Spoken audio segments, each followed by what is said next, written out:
Olá, comunidades! No Águas Gerais de hoje vamos conversar sobre os danos individuais causados pelo rompimento da barragem da Vale. Como está o processo coletivo das indenizações individuais? Quais são os principais instrumentos para levantar e definir um valor para esses danos? Quais informações já foram levantadas pelas ATIs e perícia? Olá, comunidades, tudo bem? Eu sou a Sara Borges, coordenadora do Guaicuí na região 5 Leste, que abrange os municípios de Felizlândia, Três Marias e São Gonçalo da Abaeté. No Águas Gerais de hoje, nós vamos falar de um tema que interessa a todas as regiões, que é sobre os danos individuais sofridos pelas pessoas atingidas e as indenizações para esses danos.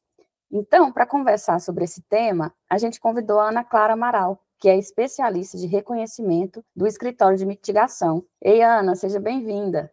Oi, Sara. Oi, comunidades. Obrigada pelo convite. A gente que agradece a participação. Para começar, você poderia nos explicar qual que é a diferença entre o acordo judicial que foi firmado lá em 2021 entre a Vale e o Poder Público e o processo coletivo pelas indenizações individuais que está em curso? Falar também quais danos foram abordados em cada um e o que ficou de fora dessas negociações. Bem, vamos lá, Sara. A Vale foi condenada a reparar todos os danos causados pelo rompimento, isso lá em 2019. Para cada tipo de dano, a empresa poluidora tem que aplicar uma reparação adequada, que varia de caso a caso. O acordo judicial, que foi celebrado em 2021, entre a Vale e as instituições de justiça, ele definiu como a Vale vai reparar os danos coletivos. Por exemplo, os danos à infraestrutura, serviços públicos, os danos difusos, que são aqueles que não dá para identificar, né, exatamente quem que são as vítimas, por exemplo, dano à economia. Então, todos esses danos tiveram uma resolução estabelecida nesse acordo. Ficaram de fora do acordo os danos supervenientes e os danos individuais. Os danos supervenientes são aqueles que vêm acontecer depois do acordo. Então, se você pensar, não tem nem lógica, né, você considerar que o acordo pode estabelecer a reparação para esses danos, já que eles aconteceram depois do acordo. Então, ele estabelece essa cautela, expressamente ele no acordo coloca que ele não está quitando, não está resolvendo os danos supervenientes. Quanto a esses danos supervenientes, já os danos individuais, que também não foram resolvidos, eles seguem sendo discutidos na Justiça. E, atualmente, eles estão nessa ação civil pública, que discute critérios e parâmetros a serem aplicados para também tornar efetiva aquela condenação lá de 2019. Só que agora focando especificamente nesses danos individuais. O objetivo da liquidação é estabelecer formas de reparar o dano individual, e a forma que a liquidação ela já adota aqui desde antemão é a indenização. Ou seja, a forma de reparar esses danos individuais vai ser via pagamento em dinheiro para a vítima. Para continuar, queria que você trouxesse informações para a gente dos resultados que já foram alcançados no processo, incluindo sobre as perícias, quais danos que já foram levantados nesses estudos. Você pode trazer para a gente? Boa, Sara. Sempre que a gente vai falar de resultados alcançados no processo, falar em perícia, é sempre bom falar que aqui a gente está comentando o processo coletivo. Então, a gente está sempre aqui tratando de ação civil pública. No processo principal, existem algumas, né, ações civis públicas em andamento, mas a principal, a UFMG já iniciou e concluiu diversas perícias. Tem uma em especial, que é chamada Caracterização e Avaliação da População Atingida pelo Rompimento da Barragem. Essa pesquisa, especificamente, ela trouxe elementos que vão ser aproveitados na liquidação. Além disso, enquanto a UFMG elaborava essa pesquisa, as ATIs, no Instituto Guaicuí também, elaborou quesitos, que são perguntas apresentadas judicialmente à perita, que é a UFMG. Essas perguntas não foram respondidas de forma satisfatória, não. Foram apresentadas pelas instituições de justiça. E só de terem sido feitas e elas constem, né, lá no processo, isso já evidencia o que é considerado lacunas na pesquisa. E falando em lacunas da pesquisa da UFMG, essa pesquisa apresentou 8 dimensões de impacto e 26 categorias de impacto. Ela divide essas 8 dimensões em algumas categorias menores, ficam 26 categorias de impacto. Olha a diferença que dá para o resultado de algumas pesquisas que as próprias ATIs fizeram. As ATIs fizeram pesquisas próprias, com várias metodologias, censitárias, amostrais, acolhimento sistematizado, várias pesquisas com metodologia participativa, inclusive com o objetivo específico de identificar danos individuais. Essas pesquisas foram realizadas principalmente até o ano de 2022. De lá para cá, o foco da atuação mudou um pouco, mas a gente conseguiu concluir essas pesquisas em um produto principal, o produto G, que foi feito em conjunto pelo Instituto Guaicuí, a EDAS e o NACAB. Ele passou por validação social, a revisão junto às pessoas atingidas, então ele também traz essa força social, de representatividade. Ele apresenta uma lista de 169 danos. Então, olha a diferença, 169 danos é o nosso resultado, e o do FMG ela chega em 26 categorias. Claro que dano é diferente de categoria, mas isso aí já aponta muita discussão a ser feita. Desses 169 danos do produto G, a gente já identifica que cerca de 20% não estão contemplados na pesquisa do FMG. Mas a gente tem que seguir trabalhando ainda na liquidação para apurar essas diferenças, uma estimativa preliminar. Todas essas perícias e estudos aqui que eu compartilhei, elas são anteriores à liquidação. Isso tudo é de antes de 2024 ainda, tem muita água para correr. Então, não só a FMG levantou essas categorias de danos, mas o Guaicuí fez um estudo próprio. Isso é muito importante, é interessante, porque para ter outras fontes de informação relacionada aos danos. E aí eu queria que você falasse um pouco mais, então, como tem sido o trabalho, o papel do Instituto Guaicuí em todo esse processo. O papel do Guaicuí, enquanto assessoria técnica independente, é um papel super importante, mas eu queria destacar que, na verdade, é qual o papel da assessoria e o papel das pessoas atingidas exercendo o direito à participação informada nessa luta pela indenização. Antes do acordo, a região 5 ela não recebia nada. Depois do acordo, ela passou a receber o PTR.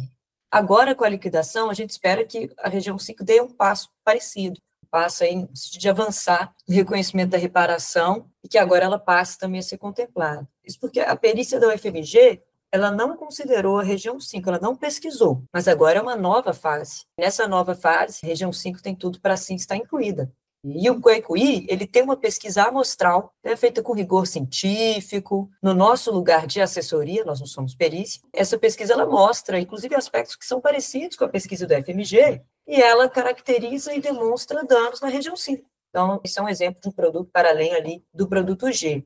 Esse tipo de pesquisa é importante porque levanta a bola e justifica tanto pedidos de ampliação do escopo da pesquisa anterior, quanto também fundamenta um pedido de uma nova perícia.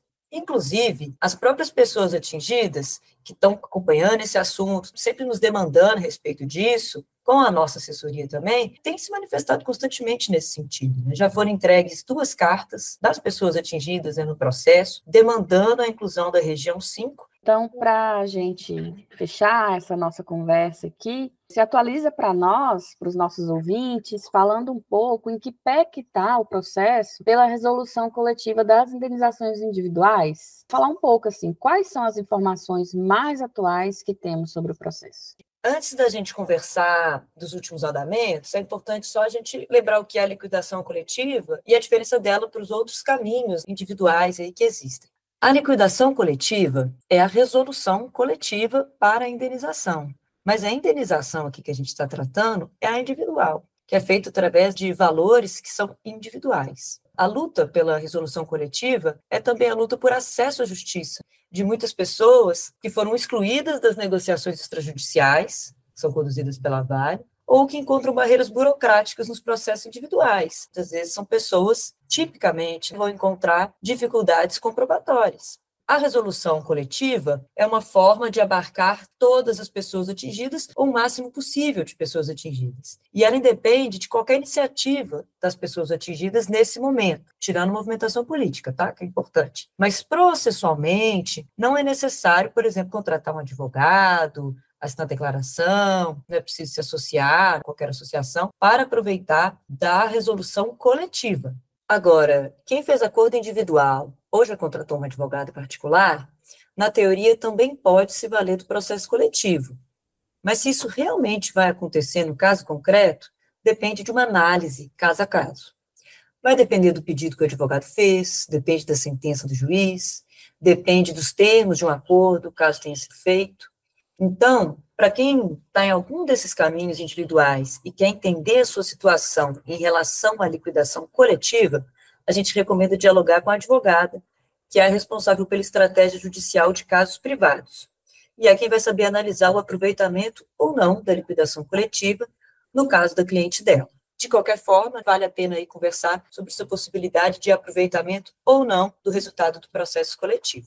Então, a resolução coletiva, ela é isso. Agora vamos falar sobre como tem sido esses andamentos. Ano passado, ainda no segundo semestre, já foi definido o FMG como perita e também foi definido o direito das pessoas atingidas a terem o acompanhamento das assessorias técnicas, sendo custeadas pela Vale. Também foi determinada a inversão do ônus da prova na liquidação coletiva. A inversão do ônus da prova na liquidação quer dizer que, nesse processo coletivo, a obrigação de produzir provas é da Vale. E a liquidação, ela inaugurou uma nova fase, no qual é esperado que ocorra uma nova perícia, que é justamente essa perícia para a qual o FMG foi nomeado. Só que agora, a perícia vai ter um objetivo específico de servir para a indenização individual, determinando quais são os danos que devem ser reparados, quem deve ser reparado, as formas de comprovação e qual o valor justo para cada um desses danos. E se essa perícia responder essas 4 perguntinhas, então essa perícia e essa liquidação vão complementar as lacunas da perícia realizada na fase anterior. Então, ela é uma perícia já muito mais focada.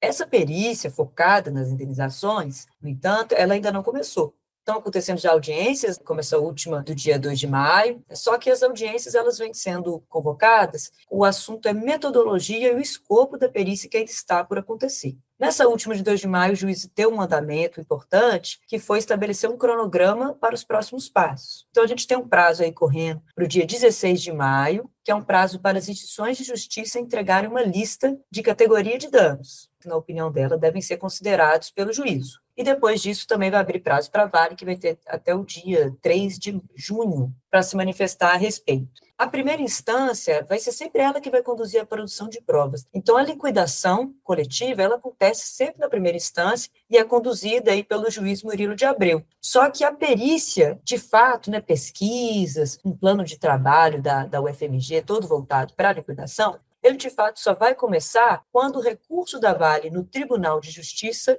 esteja concluído. A gente espera que esse recurso seja definido mantendo a liquidação correndo normalmente na primeira instância. Enquanto isso, o juiz Murilo de Abreu vai dando andamento nessas questões mais estruturantes, metodologia, escopo dessa perícia. Ana, muito obrigada por essa atualização. Eu queria só fazer uma observação importante também, é que na audiência do dia 2 de maio, tivemos presença de pessoas atingidas de toda a Bacia do Paraupeba, região de Três Marias e do Rio São Francisco, se manifestando ali na porta do fórum. E essa presença ela é importante para reivindicar o protagonismo das pessoas atingidas nesse processo. E é assim que vamos seguir mobilizando para fortalecer nessa luta. Muito obrigada por sua participação, viu, Ana? Obrigada demais, Sara, e pelo convite, pela recepção. E aos nossos ouvintes, a gente segue disponível para tirar qualquer dúvida aí sobre indenização, sobre esse processo coletivo. Um abraço. Nós vamos ficando por aqui. Se tiver alguma dúvida, você pode entrar em contato com a gente pelo número 31 97 102 5001 ou visitando nosso site www.guaicuí.org.br. O Instituto Guaicuí segue lado a lado das pessoas atingidas na luta pela reparação.